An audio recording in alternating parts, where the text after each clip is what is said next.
नमस्कार मंडळी, आज आपण आलो आहोत नांदेड जिल्ह्यातील देगलूर तालुक्यापासून अगदी 7 ते 8 किलोमीटर अंतरावर असलेल्या होटल या गावात। या गावाला चालुक्य नगरी म्हणून ओळखलं जातं, कारण एकेकाळी हे गाव चालुक्यांची राजधानी होतं। या गावात बरीचशी मंदिरं आहेत ज्यांना ऐतिहासिक वारसा आहे। येथील मंदिरांमधील कोरीव नक्षीकाम, येथील दगडी काम हे पर्यटकांच्या आकर्षणाचा केंद्रबिंदू बनत चालला आहे। याच मंदिरांपैकी एक असलेल्या सिद्धेश्वर मंदिरात आज आपण आलेलो आहोत। या मंदिराचा नेमका इतिहास काय आहे, या मंदिरातील मूर्ती, त्यामागचं महत्त्व, येथील कोरीव काम कसं केलं गेलं, हे मंदिर कुणी याची स्थापना कुणी केली आणि आतापर्यंत हे मंदिर कसं बदललंय याबद्दलची माहिती आपण या व्हिडिओत घेणार आहोत। आणि ही माहिती देण्यासाठी आज आपल्यासोबत आहेत हॉटेलचे माजी सरपंच शेषराव सूर्यवंशी सर। सर नमस्कार। सर, ह्या मंदिराची माहिती, त्याचा इतिहास जाणून घेण्यापूर्वी आपण हे गाव होटल ह्या गावाचा इतिहास जाणून घेऊ। म्हणजे ह्या गावाला होटल हे नाव कसं पडलं आणि यामागचा इतिहास काय आहे? होटल हे गाव तेलंगणा, कर्नाटक, महाराष्ट्र 3 राज्याच्या सीमेवरती बसलेलं गाव आहे। इथं जवळपास बऱ्याच भागामध्ये तेलुगू, कन्नडी, मराठी, इंग्लिश, हिंदी अशाच 5 भाषा बोलल्या जातात।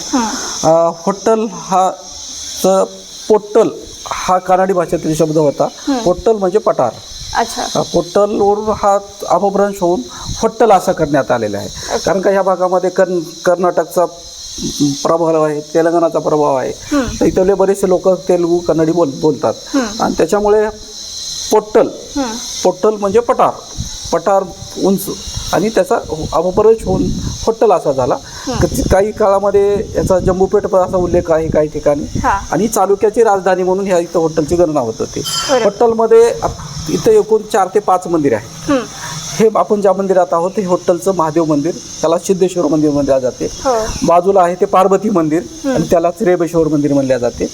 आणि गावच्या त्या साईडला आहे ते परमेश्वर मंदिर आणि त्याची तिथं 12 आहे। त्याच्यानंतर गावच्या शेवटच्या टोकाला सोमेश्वर मंदिर आहे। ते सोमेश्वर मंदिर त्रिदल आहे, ब्रह्म विष्णू महेश अशा त्रियाच्या पद्धतीनं, आणि त्याची एक पाठीमागची 12 आहे। ते 12 एक वैशिष्ट्यपूर्ण 12 आहे की ज्या 12चं पाणी दिवसातून 3 टाईमला वेगळं कलर चेंज होते।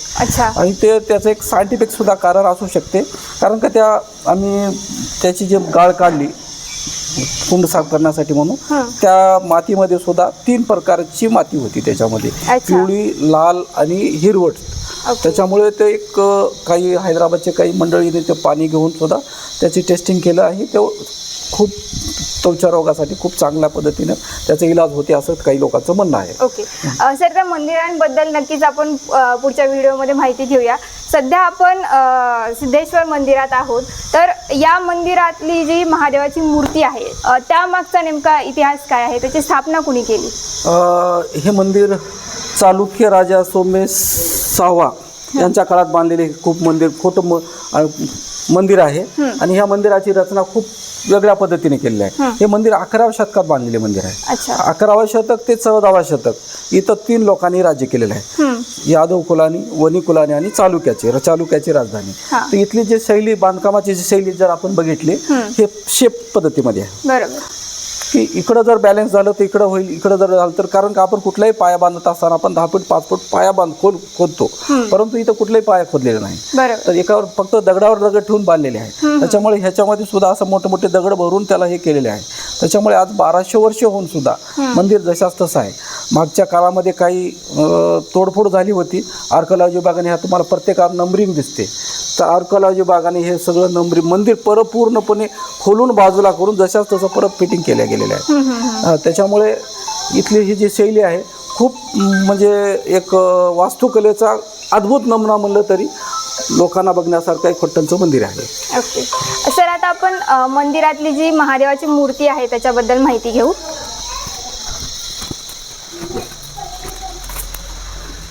ही महादेवाची पिंड महाराष्ट्रातल्या सर्वात मोठी पिंड आहे। त्याच्यानंतर श्रीशैलमला आहे, तर ही महाराष्ट्र हॉटेललाच पिंड आहे। त्याच्यानंतर एक वैशिष्ट्यपूर्ण इथं हॉटेलमध्ये यूज करण्यात आलेले 2 प्रकारचे दगड आहेत। हे ब्लॅक मार्बल आहे, त्याच्यानंतर बाकीचा दगड बेसाल्ट, अशा 2 दगडाचा इथे यूज करण्यात आलेला आहे। ह्या ब्लॅक मार्बलचे पिंड आणि 4 पिलर हे ब्लॅक मार्बलमध्ये केले आहेत, बाकीचे दगड बेसाल्टमध्ये करण्यात आलेले आहेत. अच्छा. आणि त्याच्यामुळे हे वैशिष्ट्यपूर्ण उंची ह्याची सगळी जर बघितलं तर एक वैशिष्ट्यपूर्ण मंदिराची इतर रचना केलेली आहे. हा सुद्धा पूर्वीच्या काळामध्ये इथं दगड कट करण्यात आलेले आहे. अच्छा. आता तुम्हाला ह्याच्या बाहेरचं माठ दाखवतो. हां. तर पूर्वीच्या काळामध्ये गावावर देशावर जेव्हा संकट येईल, देव पाण्यात ठेवणे असं जे म्हणतात, तर हे जर ठेवलं तर तिथून बाहेरून पाणी टाकलं तर ते पाणी मंदिरावर पडत होतं. अच्छा. म्हणजे मंदिर जरी बंद असलं तर जे आता आपल्याला पहिलं वाटत होतं की बाबा मंदिर कधीच बंद राहणार नाही, पण कोरोनाच्या काळात आपल्याला जसं लक्षात आलं ते हा प्रकार त्यांनी 11व्या शतकात शोधला होता. मी पुढं माठ दाखवतो त्यांच्या इथं. ओके सर, म्हणजे ही जी मूर्ती आहे ती चालुक्यांच्या काळात जी स्थापन केली गेली होती तीच मूर्ती आहे. मूर्त्या सगळ्या ह्या चालुक्याच्या फक्त आपण जो तोडफोड झालेली जे काही मूर्त्या आहेत तेवढ्याच आपण हे केलेल्या आहेत. बाकीच्या ह्या मूर्त्या जे आहेत, पिंड आहे, ह्या सगळ्या त्या चालुक्य काळामध्ये, चालुक्य राजाच्या काळामध्ये येते. आणि इथला इतिहास एक असा सापडतो की त्या राजाने इथं 12 ज्योतिर्लिंगाची स्थापना केली होतं. अच्छा. त्याच्यातले आता 10 सापडलेले आहेत. आता अजून 2 सापडण्याचं सर्च चालू आहे, ते एकदा कदाचित ते मिळू शकतील. मंदिराच्या ज्या बांधकामाच्या दाराची जी रचना आहे ही सप्तदार व्यवस्था, ही एक वैशिष्ट्यपूर्ण आहे. आपला जो दार असतो तो एकच दार असतो, बरोबर, परंतु चालुक्याच्या शैलीमध्ये बांधकाम करत असताना हे सप्तदार व्यवस्था, हे सप्तदार व्यवस्था त्याची त्यांनी होती. हे 7 त्याचे द्वारपाल. त्याच्यानंतर अजून एक इथं हॉटेलच्या ह्याच्यातलं की आपण जे 3D टेक्नॉलॉजी आज आली म्हणतो, परंतु चालुक्याच्या ह्याच्यामध्ये 3D टेक्नॉलॉजी ऑलरेडी 11व्या शतकात डेव्हलप होती. त्याचं उत्तम उदाहरण म्हणजे तुम्हाला हे दिसेल. हे तुम्ही कुठल्या अँगलमध्ये तुम्ही याला चेकअप केला, तुम्ही ह्या अँगलवरून फोटो जर घेतलात, ह्या अँगलवरून घेतलात, ह्या अँगल गेला, आपण 3D डायमेन्शनमध्ये जे करतो हेच पद्धतीने आहे. पण आजची टेक्नॉलॉजी आपण 3D आज आली म्हणतो, पण 3D टेक्नॉलॉजी 11व्या शतकात डेव्हलप होती. त्याचं उत्तम उदाहरण तुम्हाला दिसेल. हे त्याचं हे गजलक्षण आहे. हे दाराची रचना सुंदर पद्धतीने रचना केलेली आहे. आणि हा त्याचं व्हेंटिलेशन, दाराची व्हेंटिलेशन सुद्धा सुंदर पद्धतीने केलेलं आहे एकदम. भारताच्या वास्तुकलेचा उत्तम उदाहरण जर तुम्हाला जर कुठं बघायचं असेल तर हॉटेलच्या मंदिरामध्ये तुम्हाला सापडू शकते. त्यामुळे तर म्हणजे अगदी भारतातून जगभरातले पर्यटक इथे येण्यासाठी उत्सुक असतात. हा जो आहे मकर तोरण आहे, तो महादेव कैलास पर्वतावर तपश्चर्याला बसलेली सीट तिथे रेखाटलेली आहे. अच्छा. त्याच्यानंतर हा इकडं मकर तोरण आहे, त्याच्यावर उडणाऱ्या सगळ्या आयन आहेत तिकडं. आणि त्याच्यानंतर ह्या द्वारपाल ते, आणि त्याच्यानंतर ही व्हेंटिलेशनसाठी एक पद्धतीने ठेवलेले आहे. सर, आपण बघतोय की इथे मूर्तींचे हातपाय तुटलेले आहेत, तर मग मागच्या काळामध्ये म्हणजे आपण रजाका वगैरे त्या काळामध्ये ज्या मंदिराची तोडफोड झाली त्यामध्ये ह्या सगळ्या मूर्त्या तोडफोड झालेल्या आहेत. हे सुद्धा बरंचसं तोडफोड झाले होते सगळ्या. आता हे कोपरे असतील ह्याचे, हे सगळे तोडफोड झाले होते. आणि ही फरशी पण तुटलेली होती. आर्किओलॉजी विभागाने हे तुम्हाला प्रत्येकावर नंबरिंग दिसते, हे नंबरिंग दिसते. आर्किओलॉजी विभागाने पूर्णपणे मंदिर खोलून बाजूला करून परत आयजीटीच परत फिट केल्या गेलेल्या आहे. आता तुम्हाला मी हे दगडाचं हे मंदिराचे हा प्लेअर आहे, उत्तम उदाहरण आहे तुम्हाला मी सांगतो. हे एवढं सुंदर प्लेअर आज आपण आजच्या ह्याच्यामध्ये आज नाही करू शकत आपण. त्याच्यानंतर ही रचना आहे. बरोबर आहे, म्हणजे किती बारीक काम आहे. आपण आज POP मध्ये सुद्धा करू शकत नाही, लाकडात करू शकत नाही, परंतु त्या काळामध्ये त्यांनी त्या दगडात केलेले आहे. त्याचं एक उत्तम उदाहरण. आणि हा तो कीर्तिमुख म्हणून एक आहे. तो पण स्वतःला अँग्री असतो, स्वतःला पण खाऊन गेलेला असतो. आणि आता काय खाऊ असं म्हणल्यानंतर येणाऱ्या भक्ताचे संकट खा असं म्हणल्यामुळे तो मंदिराच्या सर्व दिशेला तो कीर्तिमुख असतो. तो ह्या मंदिराचं एक वैशिष्ट्यपूर्ण हे असते. आणि ही रचना जर बघितली तुम्हाला ह्या सगळ्या शेप पद्धतीने आहे, इकडं आणि इकडं अशा पद्धतीने चारही बाजूनं, म्हणजे एकमेकाचं बॅलन्सिंग, एकमेकावर बॅलन्सिंग आहे. आता इथलं बॅलन्सिंग बघा ना, हे 4 पिलर आहेत, 4 पिलरवर ह्याचं बॅलन्स आहे, त्याच्यावर ह्याचं बॅलन्स आहे. आता तुम्हाला मी मंदिराच्या बाजूनं काही मूर्त्या आहेत सुंदर पद्धतीने, तुम्हाला त्या एक मूर्त्या कशाच्या आहेत ते तुम्हाला माहिती. तर श्रीमंत बनण्यामध्ये ह्याची गणना होती. मंदिराला आकर्षित करण्यासाठी म्हणून मंदिराच्या बाह्यांगावर ह्या सगळ्या नर्त्यांगना कोरल्या आहेत. आणि हे मंदिर मी 11व्या शतकात आहे जे म्हणतो त्याचं आपण सायंटिफिक सुद्धा प्रूव्ह करू शकतो. कारण का कपड्याचा शोध लागला 13व्या शतकामध्ये. 13व्या शतकात अगोदर कपडा नव्हता, हे सगळे वस्त्र होते, अलंकाराचे वस्त्र होते. म्हणून आपण 11व्या शतकात बांधलेले मंदिर आपण सायंटिफिक सुद्धा आपण सुरू करू शकतो. आणि पण त्या काळामध्ये आरसा अस्तित्वात होता 11व्या शतकामध्ये. हा, तर ही दर्पण सुंदरी. ओके. तर नृत्य करण्याच्या सुरुवातीला हातात आरसा घेऊन मेकअप करते, हिला दर्पण सुंदरी बनलेली आहे. त्याच्यानंतर हा केवडा सुंदरी, एक केवडा आहे. आता केवडा एक सुगंधाचा प्रतीक शुभ मानला जातो, म्हणजे केवडा सुंदरी. हे तंतुवाद्य, तर वाजवण्याचा एक प्रकार आहे, तंतुवाद्य आहे. ही रूपगर्विष्ठा, ही रूपगर्विष्ठा. तिला ते केसाची रचना वगैरे दगडामध्ये सुद्धा सुंदर पद्धतीने कोरलेली आहे. त्याच्यामुळे तिच्या ते थांबण्याची स्टाईल वगैरे जर बघितलं आपण, ते म्हणजे थांबण्याची स्टाईल सुद्धा वगैरे अगदी म्हणजे तर ती रूपगर्विष्ठा आहे. त्याच्यानंतर हा गणाधिपती. त्याच्यानंतर म्हणजे नाचणारा कुठल्याही संगीतामध्ये सुद्धा आज ते तेव्हापासून सुद्धा आपण गणरायाला वंदन वगैरे करत होतो, म्हणून हा इथं नाचणारा गणपती आहे. गणरायाला वंदन केला जातो. एक सुंदर पद्धतीची मूर्ती आहे. त्याच्यानंतर ही मर्दाली, ही मृदंग वाजवते. ही पुत्रवल्लभा, डान्स करण्याच्या अगोदर मुलाला ते अंगूर वगैरे देऊन बाजूला हे करून ती हे करते. परत ही केवढा सुंदरी, काही मूर्त्या डबल आलेल्या आहेत त्याच्यामध्ये. त्याच्यानंतर हा परत वाजवण्याचा प्रकार फ्लूट आहे. त्याच्यानंतर ती एका डान्सच्या पोझिशन मध्ये आहे. बरोबर.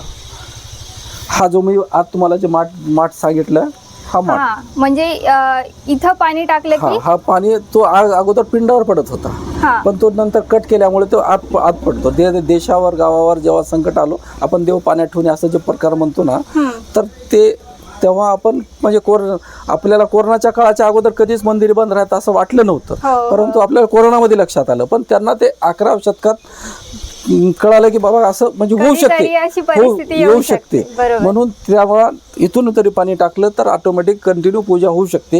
हे त्याने आता इथून तुम्ही बघितलं तर तुम्हाला ह्याच्यामध्ये पाण्याची सगळी व्यवस्था इथे केलेली आहे, हे सुंदर पद्धतीने. त्याच्यानंतर हा मदन आहे. हातामध्ये त्याच्या ऊसाचा भाला आहे. त्या काळात 11व्या शतकात ऊस अस्तित्वात होता. तो मधुर ऊस असतो आणि ह्याला मदन म्हणल्या जातो. त्याच्यानंतर हा महादेव तांडव नृत्य करते वेळेसचा पोज आहे. रुद्र अवतारामध्ये तांडव नृत्य करत होता महादेव, त्यावेळेस हा पोज आहे. त्या सुंदर पद्धतीने म्हणजे मंदिराच्या 3 कोष्टक केलेले आहेत. हा इकडच्या भागाला एक कोष्टक आहे, पाठीमागच्या भागाला एक कोष्टक आहे आणि तिकडच्या भागाला एक. अशा या कोष्टकामध्ये महादेवाचे उग्र रूपामध्ये हे केलेले आहे. हे विषकन्या आहे. तुम्हाला याचं पुढं सविस्तर दिसतं. हा सुखसारग्या म्हणून आहे. तो पोपटाला अंगूर न दिल्यामुळे ते पोपट ते पुढं तुटलेले आहे. तो पोपट तुम्हाला पुढं दाखवतो मी. ही विषकन्या आहे. त्या काळात सुद्धा पायाची चप्पल किती म्हणजे व्यवस्थित होत्या त्या काळामध्ये सुद्धा. खडाव जे म्हणतो ना आपण, खडाव म्हणतो ना आपण, ते सापाने वेढा दिलेला आहे. तिच्या हातात विषाचा प्याला आहे आणि त्या काळामध्ये राजे महाराजे मारण्यासाठी म्हणून अशा विषकन्याचा उपयोग केला जात होता. मंदिराच्या मूर्त्या बघत असताना प्रत्येक महिला वाद्य वाजवते, त्याच्यानंतर हे करते. इथाच्या मध्ये इथं तलवार घेऊन युद्ध करते. हातात मुंडी आहे, हातात तलवार आहे आणि गळ्यामध्ये मुंडीचा माळ टाकलेला आहे. त्याच्यामुळे महिला इथल्या सगळ्या सक्षम अशा दाखवलेल्या आहेत. मला याच्यात पुढं अजून तुम्हाला पुढे करतील. नटराज, केवढं म्हणजे आतमध्ये आणि सुंदर हे कोष्टकामध्ये नटराज केलेलं आहे. आणि आपण जे दरवर्षी फेस्टिवल घेतो, हा आपण इथं लाईव्ह फेस्टिवल घेतो. हा सगळं इथे स्टेज होऊन सगळ्या ह्या पद्धतीने आपण इथं फेस्टिवल घेतो. हा फेस्टिवल घेण्यामागचा उद्देश मराठवाड्यामध्ये फक्त वेळू फेस्टिवल होत होता, पण हे एवढे सुंदर मंदिर आहेत हे जगासमोर यावे त्या दृष्टीनं आपण कार्यक्रम ओपन लाईव्ह मध्ये 3 दिवस आपण हा कार्यक्रम लाईव्ह करतो की पूर्ण जगातले लोक हे मंदिर बघता यावं आणि मंदिराला दर्शन करता म्हणजे बघण्याचा हा इथे एवढं सुंदर जी वास्तुकला आहे ती बघण्यात यावं ह्या उद्देशानं मागचे अरुण डोंगरे साहेब, तत्कालीन जिल्हाधिकारी इटनकर साहेब, त्याच्यानंतर राऊत साहेब यांनी सुद्धा म्हणजे ह्या पद्धतीने पुढाकार घेऊन अंतापूरकर साहेब मागचे आमदार होते, त्यामुळे ह्या पुढाकारांनी हे सगळं मेगा टुरिझम सर्किटमध्ये ह्या बांधण्यात आलेल्या आहे. तर ह्या सगळ्याच्या ह्याच्यानं आपण फेस्टिवल जे घेतो याचा मागचा उद्देश तोच आहे की बाबा ही वास्तू जगासमोर यावं. बरोबर आहे.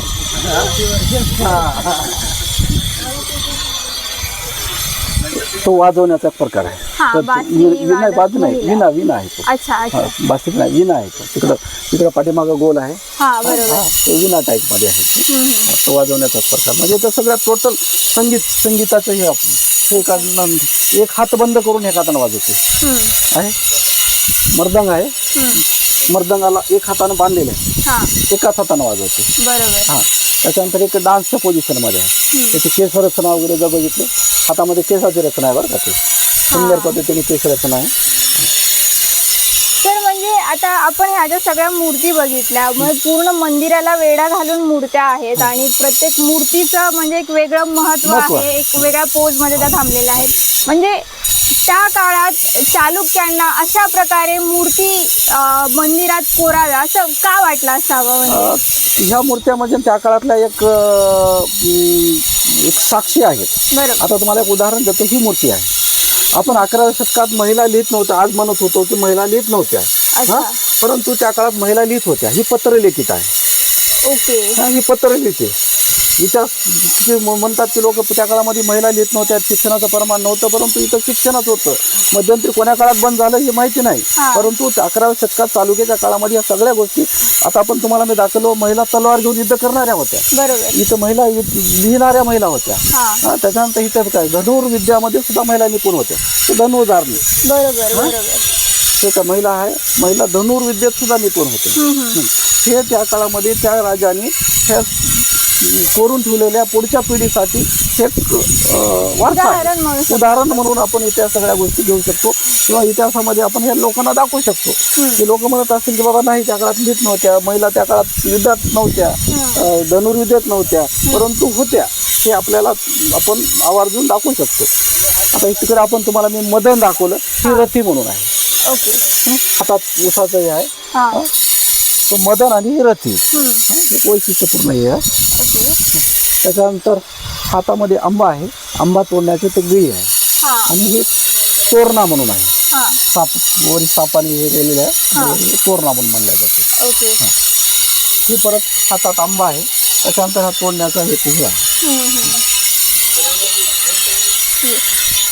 त्याच्यानंतर हा जो आहे, आपण येणारे भाविक जे अभिषेक करतात, अभिषेक केल्यानंतर हा पाणी आउटलेट पद्धतीने बाहेर काढला जातो. सुंदर पद्धतीने, म्हणजे कुठून वैतून जाता सुद्धा त्याचं कुठलंही नाही झालं पाहिजे. आणि असं एकदम सुंदर पद्धतीने रचना करून इथे हे केलेलं आहे. आणि हा जो आहे चामुंडेश्वरी म्हणून आहे. त्याच्यामध्ये आपण ह्या कोष्टकामध्ये चामुंडेश्वरी, आपण तिकडे बघितलं महादेव रुद्र अवतारामध्ये, पाठीमागच्या कोष्टकात बघितलं आपण की नटराज, आणि ह्या कोष्टकामध्ये चामुंडेश्वरी म्हणून. ही सुख सारिका, त्या पोपटाला ते अंगूर न दिल्यामुळे त्या पोपटच्या सोन्याचा हार उचलतो. ओके. हातात अंगूर आहे, त्या अंगूर न दिल्यामुळे त्या सोन्याचा हार हाताला टच करतो.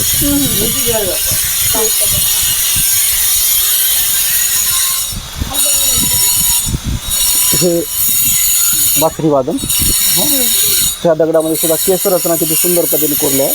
आणि ते तल्लीन होऊन बासरी वाजवते. आणि प्रत्येकीच कन्या बाजूचे. आणि हे पोज देते.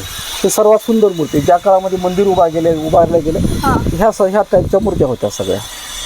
ह्या सगळ्याला पाणी लागेल नाही, कुठल्याही न लागल्यामुळे त्या मूर्तीवर किती सुंदर पद्धतीने शायनिंग आहे. बरोबर. या पद्धतीने आहे. आणि ही मुंगूस धारणी, मुंगूस आहे, तो मुंगूस पाठीमागं वडत आहे. त्या कलाकाराने म्हणजे मुंगूस वडल्यामुळे पोट आत गेलेले आहे. अच्छा. चोरल्या गेलेले आहे. आणि तो त्याचा बेल्ट खाली दाखवलेला आहे, म्हणजे त्या कलाकाराने इथपर्यंत हे केली. बापरे. हा. आणि ही जी मूर्ती आहे, ही मूर्ती सांगू शकताल का, ओळखू शकता? विठ्ठलाची आहे का? ह्याला हरिहर म्हणले जाते. ओके. की हे का, हे महादेव नंदी आहे, महादेवाचा वाहन नंदी, विष्णूचा वाहन गरुड. पूर्वीच्या काळामध्ये आज जे शैव आणि वैष्णव असा जो लोक वेगळे मान केल्या जातात, परंतु 11व्या शतकात सांगितलेले आहे की महादेव वेगळा नाही आणि विष्णू वेगळा नाही. अच्छा. शिव आणि विष्णू हे दोन्ही एकच आहे. हे काय कानातलं कुंडल वेगळं आहे, हे कुंडल वेगळं आहे. बरोबर. इकडं गदा होता, इकडं त्रिशूळ होतं. हा. शिव आणि विष्णू एकच आहेत. 11व्या शतकात त्यांनी आपल्याला संदेश दिलेला आहे. बर. ते लोकांमध्ये आज जे वेगळ्या पद्धतीनं जे निर्माण केलं जाते ते नाही असं त्यांनी दाखवलेलं आहे. त्याच्यानंतर ही घुंगरं सोडते डान्स करून तुम्हाला. हो. आता ह्याच्यामध्ये तुम्हाला ह्या मूर्तीत भाव सुद्धा दाखवलेले आहे. बरोबर आहे. ही मूर्ती थकलेली दिसते. तुम्ही त्या मूर्तीकडे करा, ही मूर्ती थकलेली दिसते. बरोबर आहे. बरोबर. नृत्य प्रदर्शन झाल्यानंतर एक नाचून प्रकारे- आलं तर ते थकल्यासारखे. आणि त्या फ्लूट वाजवणाऱ्या मूर्तीकडे तुम्ही जर बघितला तर ती तल्लीन होऊन बासरी वाजवते. बरोबर आहे. असं प्रत्येक मूर्तीमध्ये त्यांनी सुद्धा भाव ओतून म्हणजे हे केलेलं आहे. आता ह्या वाचन करण्याच्या पट्ट्या, त्या काळात वाचायच्या पट्ट्या होत्या, हे वाचन करते. तर आपण एकंदरीत सगळ्या ह्या मूर्त्या त्या काळातल्या जर तुम्ही जे म्हणलात त्या पद्धतीनं इथं तंतुवाद्य वाजवणाऱ्या, मृदंग वाजवणाऱ्या, त्याच्यानंतर तलवार घेऊन युद्ध करणाऱ्या, लिहिणाऱ्या, वाचवणाऱ्या, डान्स करणाऱ्या, फ्लूट वाजवणाऱ्या, म्हणजे सगळं आहे केलं. ही तर त्या काळात मात्रच सत्ता पद्धत अस्तित्वात होती आणि खूप प्रबळ होती. बरोबर. त्याच्यानंतर मग कुठल्या शतकामध्ये मात्रच सत्ता पद्धत बंधन आले हे अजून तरी थोडं संशयाचा विषय आहे. नाही म्हणजे खरंच खूप अप्रतिम आहे. त्या 11व्या शतकात चालुक्यांच्या काळात महिलांना इतकं महत्व दिलं जायचं हे मंदिराचं साक्ष उत्तम आहे. उदाहरण साक्ष तुम्हाला दिल्या जाते. बरोबर. आज जरी लोक जरी काही म्हणत असतील तर त्या काळामध्ये महिलांना खूप स्थान होतं. मात्र तो सत्ता पद्धत अस्तित्वात होती हे कोणी नाकारू शकत नाही. त्यांचं जिवंत उदाहरण तुम्हाला हॉटेलच्या मंदिराला दिसेल. येणारे पर्यटकांनी सुद्धा अभ्यास करण्यासाठी इथं यावं, त्या प्रत्येक मूर्तीचा त्यांनी अभ्यास करावा आणि इथला संदेश घ्यावं आणि ते पूर्ण करावं. त्याच्यानंतर त्या कुठल्या शतकामध्ये कोण्या राजाच्या काळामध्ये नंतर त्या सगळ्यावर बंधन आले, महिलाच्या लिहिण्यावर बंधन आले, हे आपल्याला अजून थोडंसं विचार करणं किंवा अभ्यास करणं हे एक महत्त्वाचा विषय आहे.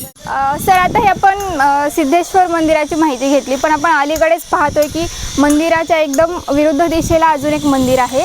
त्या मंदिराबद्दल काय माहिती सांगा. देशामध्ये आपण महादेवाचे भरपूर मंदिर बघितलेले आहेत, परंतु हॉटेलमध्ये की महादेव आणि पार्वती आणि परमेश्वर असे हे बाजूचं पार्वती मंदिर आहे. अच्छा. हे पार्वती मंदिर आणि महादेव आणि पार्वती एकत्र असलेले मंदिर म्हणजे देशामध्ये दुसरं ठिकाण आहे.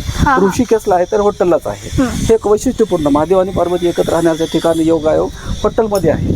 त्याच्यामुळे खूप इथं धार्मिक महत्त्व आहे. त्याच्यानंतर ह्या पद्धतीनं सुद्धा त्या मंदिराचं 90% रिकन्स्ट्रक्शन करण्यात आलेले आहे आणि एक वैशिष्ट्यपूर्ण इथं मंदिराची रचना केलेली आहे. हे पण मंदिर पूर्णपणे नवीन पद्धतीने उभा केलेले आहे आणि रचना सेम पद्धतीने आहे. हे 4 पिलर ब्लॅक मार्बलमध्ये उभा केलेले आहे. त्याच्यानंतर हा भाग सुद्धा त्याच पद्धतीनं हे 4 पिलर सुंदर पद्धतीने कोरले आहेत. हा भाग सुद्धा खूप सुंदर पद्धतीने कोरलेला आहे. त्याच्यानंतर हे दाराची रचना तशीच आहे. हे द्वारपाल, हा महादेव कैलास पर्वतावर तपचाराला बसलेले ते स्पष्ट जाणवते. आणि हे सगळे उडणारे आयन, त्याच्या मकर तोरण आणि खूप सुंदर पद्धतीने व्हेंटिलेशन आहे. मंदिरातल्या मूर्तीबद्दल सर जाणून घेऊ. तिकडल्या दाराची आपण महादेवाच्या दाराची रचना सप्तदारे होती, हे पंचदार व्यवस्था. हे 5 त्याचे द्वारपाल, बरोबर, हे पंचदार. त्याच्यानंतर परत ही रचना त्याची आपण 3D टेक्नॉलॉजी म्हणलो ना, इथं तुम्हाला स्पष्ट दिसतं सगळं सेम त्याच पद्धतीनं एक खूप उदाहरण. आणि आत हे पिंड आहे. अच्छा, म्हणजे ही पार्वती देवींची पिंड आहे असं म्हणू शकतो का सर? हो, पार्वती. अच्छा, ती पिंड आणि ह्या पिंडामध्ये वेगळी रचना आहे. हो, आणि खूप त्याच ब्लॅक मार्बलमध्ये आहे आणि खूप मोठी पिंड आहे. ओके. मग याची स्थापना पण चालुक्यांच्या काळात सेम काळामध्ये झालेली आहे. हे पूर्णपणे 90% मंदिर उद्ध्वस्त होतं. हे सगळं मातीत झाकलेलं होतं. आम्ही सगळे गावकऱ्यांनी काढून औरकलेज विभागाने परत त्याच्यात रिपेअर केलेले आहे. हे मंदिर आता हे केलेले नवीन आहे, पण ही पिंड आहे ती जुनी पिंड आहे, त्याच काळातली पिंड आहे. आपण मंदिरामध्ये जप तप ह्या सगळ्या गोष्टी करतो. मंदिरामध्ये बनवत असताना मंदिराची ग्रॅज्युएटी फोर्स एकत्र करतो की जेणेकरून ध्यानधारला लागावं म्हणून. असं मंदिराच्या काही ठिकाणी इथं ध्यानधारणा करण्यासाठी काही पॉईंट्स आहेत. तर इथं काही असं 0 पॉईंट्स येतात. ओके. काही ठिकाणी 0 ग्रॅज्युएटी एकत्र केलेली आहे. अजून खाली का? 0 आणले होते असं.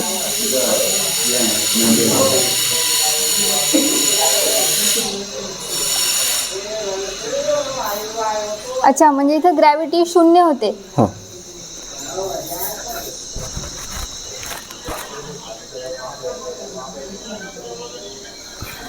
वा. फोर्स कमी केला जाते. त्याच्यामुळे इथं बसून आपण जर ध्यानधारणा केलो खूप कमी वेळात होते. आता ह्याचं उदाहरण म्हणजे आम्ही इथल्या मुलांना जे बासरी शिकणारे मुलं होते ते सर आमचे कायनुद्दीन सरांनी इथं मुलांना बासरी शिकवले. जे मुलं बाहेर बासरी शिकवत होते त्या वर्षात मुलांना 2-2 वर्ष लागायचे. ते मुलं आमचे 6 महिन्यात शिकल्या गेले. आणि जे मुलं इथे प्रॅक्टिस करतात ती मुलं आमचे भारतातून पहिले आलेले आहेत. हां, त्याच्यामुळे आमच्या इथं बासरीचे मुलं जवळपास 25 ते 30 मुलं बासरी वादनामध्ये आज भारत लेवलवर काम करतात. तर त्याचा एक उदाहरण म्हणून आम्हाला इथं आम्ही त्याचं एक हे केलेलं आहे. आणि मुलं जे रोज प्रॅक्टिससाठी इथे येतात. अच्छा. हां, बासरीचं क्लासेस आम्ही इथे घेतो. आणि ह्या मंदिराची रचना थोडंसं वेगळ्या पद्धतीने आहे. आता आपण ते मंदिर ओपन आहे, त्याला बसण्याचे टेके आहेत. बरोबर. पण ह्या मंदिराला मंदिर पॅक केलेले आहे. बरोबर, म्हणजे इकडे सगळं दारं झापलेले आहेत. ओके. आणि त्या काळामध्ये ह्या मंदिरा ही इथं नृत्य चालायचे. अच्छा. इथं एक दगड होता, त्या दगडाला आता पॅक केलेले आहे. त्या दगडाला वाजवल्यानंतर त्या दगडातून 7 सूर निघत होते. हा, बरोबर. सारे गमचे सूर निघत होते. पण ते दगड आता जुळवल्यामुळे त्याला टच केलेले आहे. त्या टच केल्यामुळे त्याचा आवाज बंद झालेला आहे. ओके. ह्या मंदिराचे 2 वैशिष्ट्य म्हणजे हा इथं ग्रॅज्युएटी फोर्स एकत्र केलेली आहे. इथं खूप पद्धत लवकर ध्यानधारणा होते. त्याच्यानंतर ह्या मंदिराला संगीताचं कार्यशाळा इथं चालायची त्या काळामध्ये. राजे महाराजे किंवा ह्याच्या काळामध्ये इथं ह्या संगीताचे म्हणून ह्या मंदिराच्या सगळ्या बाह्यांगावर आपल्याला बघितलं तर आपण ऑब्झर्व केलं तर सगळ्या नर्त्यांगण आहे. आणि जे हॉटेल आपण फेस्टिवल जे घेतो फेस्टिवलमध्ये आपण चित्रकला इथं खूप पद्धतीचं आर्ट काम केलेलं आहे. ही आर्ट कला खूप मोठ्या पद्धतीने आहे. म्हणून ही जोपासली जावं म्हणून सगळ्या आर्ट कॉलेजचे आपण मुलं बोलवतो. त्याचं आपण लाईव्ह इथं डेमॉन्स्ट्रेशन घेतो. त्याच्यानंतर ही सगळ्या पद्धतीचं नृत्य आहे. भारतीय संगीतातल्या सगळ्या पद्धतीचं जुन्या नृत्य आपण इथं सादर करतो. त्याच्यानंतर शास्त्रीय वादन असतील, संगीत असेल, सगळ्या पद्धतीमध्ये ही जी पहिलीची कला त्या राजा महाराजाने जी कला होती चालुक्य काळामध्ये जी कला जोपासलेली आहे ती परत जोपासते ह्या उद्देशाने आपण 3 दिवस आपण ह्या फेस्टिवलमध्ये सगळ्या पद्धतीचे कला, चित्रकला, प्रदर्शन या गोष्टीचा आपण याच्यात उल्लेख करतो. त्यानंतर आपण हा इथला इतिहाससुद्धा काय होता म्हणून आपण इतिहासाच्या मुलांना इथं संशोधन ह्या विषयावर इतिहासाचे तज्ज्ञ मंडळी असतील ह्या लोकांनी त्याच्यावर दिवस आपण त्याच्यावर व्याख्यान पण देतो. म्हणजे इतिहास सुद्धा काय होता हे लोकांना आजच्या माहीत झाला पाहिजे. पूर्वीच्या काळामध्ये आमचे लोक सांगायचे की मंदिर हे राक्षसाने बांधले, रातून बांधलं की बांधता उजडलंय. पण ही वास्तव नाही. हा ह्याचा खूप मोठा इतिहास आहे. इथं खूप म्हणजे राजांनी इथं राज्य केलेलं आहे. एक वैशिष्ट्यपूर्ण गाव आहे. इथं खूप म्हणजे आर्थिक सुबत्ता होती. 11व्या शतकच्या 14व्यामध्ये एक वैशिष्ट्यपूर्ण गाव होतं. आणि त्याच्यानंतर कालांतराने इथलं ऱ्हास होत गेली. आणि ते परत निर्माण करण्यासाठी म्हणून आता आम्ही गावकरी, जिल्हा प्रशासन, त्याच्यानंतर शासन, आर्किओलॉजी विभाग, पर्यटन विभाग या सर्वांनी पुढाकार घेऊन आता हे परत पहिलंच वय निर्माण करण्यासाठी म्हणून आम्ही फेस्टिवलच्या माध्यमातून, टुरिझमच्या माध्यमातून, ॲग्रो टुरिझम अशा पद्धतीने आपण डेव्हलप करण्याचा प्रयत्न करत आहोत. तरी अजून तुम्ही सुद्धा ह्याच्यात महत्त्वाची भूमिका सुद्धा मीडियावाल्यांची सुद्धा आहे की तुम्ही सुद्धा मीडियावाल्यांनी सुद्धा वेळोवेळी यावं, इथल्या सगळ्या ॲक्टिव्हिटीज जगासमोर न्यावं आणि जेणेकरून हे आपलं हॉटेल एक इंटरनॅशनल लेवलचं पर्यटक व्हावं. आणि आमची मी 17मध्ये सुद्धा उल्लेख केलेला आहे की हा आपला आता नुकतेच 12 किल्ले युनेस्कोला जोडलेले आहे. तर आपला हा हॉटेल युनेस्कोला जोडल्या गेला तर दर दिवशी बाहेरून येणारे 100 ते 200 पर्यटक ह्या भागात येतील. ह्या भागात राहण्याच्या सुविधा, इथल्या पर्यटनासाठी या ज्या आजूबाजूच्या लोकांना लोकांना रोजगार रोजगार निर्माण होतील, त्या लोकांना दाखवण्यासाठी त्यांचे इथं राहतील ते लोक, त्यांना इथल्या जेवणाच्या भारतीय जेवणाच्या ज्या हे आहेत त्यांना आस्वाद घेतील आणि त्या लोकांच्या आर्थिक सुबत्ता निर्माण होतील, अशा पद्धतीने इथं काम चालू आहे. आता हा इथं गार्डन डेव्हलप होणार आहे आणि गावच्या शेवटच्या टोकाला आपण अजून एक मंदिर काढलेले आहे. ते मंदिर पण रिपेअर होणार आहे ते सोमेश्वराचं. त्याच्या बाजूला आपण तलाव मंजूर घेतलेले आहे. आता त्या तलावाचं काम येत्या 1-2 वर्षात होईल. तिथं बोटिंगची सोय होणार आहे. आणि अजून परवाच गावामध्ये आपण प्रत्येक माणसाने घर जर बांधलं तर कुठं ना कुठं मंदिराचे अवशेष सापडतात. आता प्रभू वंकलवार सर यांना पाया खोदत असताना त्यांच्या घरामध्ये शिलालेखाचा तुकडा सापडलेला आहे. अरे वा. हां, तर असं प्रत्येकाच्या घरामध्ये कुठलं काही वस्तू निघतात. तरी आम्ही आर्किओलॉजी विभागाला, शासनाला विनंती करतो की आपण गावाचं उत्खनन करावं, पुनर्वस करून आणि एक नवीन मॉडेलमध्ये गाव हे करावं आणि परत ह्या गावाचे ज्या काही रहस्य आहे, गावाच्या आतमध्ये काही रहस्य दबलेले असेल ते जगासमोर यावं असं आम्ही गावकऱ्यांना, शासनाला विनंती करून एक नवीन पद्धतीनं प्रयत्न करत आहोत. तर अशा प्रकारे आपण पाहिलं की होटल येथील सिद्धेश्वर मंदिर आणि त्याच्याच बाजूला असलेलं हे पार्वतीचं मंदिर यांचा इतिहास अतिशय रंजक आहे. इथलं जे आपण कोरीव काम पाहिलं, इथल्या प्रत्येक मूर्ती, त्यामागचं महत्त्व आपण पाहिलं तर कळतं की चालुक्यांच्या काळात स्त्रियांना किती मान दिला जायचा, स्त्रिया किती कुशल होत्या. त्यांच्या अंगात फक्त नृत्यकला नव्हे तर अगदी लिखाण, वाचन, गायन इथंपर्यंतच्या कला त्या काळातील स्त्रियांना अवगत होत्या. हे मंदिर चालुक्यांच्या काळात महिला किती सक्षम होत्या हे दाखवतात. त्याचं हे खूप मोठा साक्ष आपण म्हणू शकतो. होटल गावातील इतर मंदिरांबद्दलही आपण अशाच प्रकारे माहिती घेणार आहोत. त्या मंदिरांना भेट देऊन त्यांचा इतिहास जाणून घेणार आहोत. त्यामुळे हे व्हिडिओ पाहण्यासाठी आमच्या आझाद मराठी यूट्यूब चॅनलला आताच सबस्क्राईब करा, जेणेकरून तुम्हाला प्रत्येक व्हिडिओची नोटिफिकेशन मिळत राहील. धन्यवाद.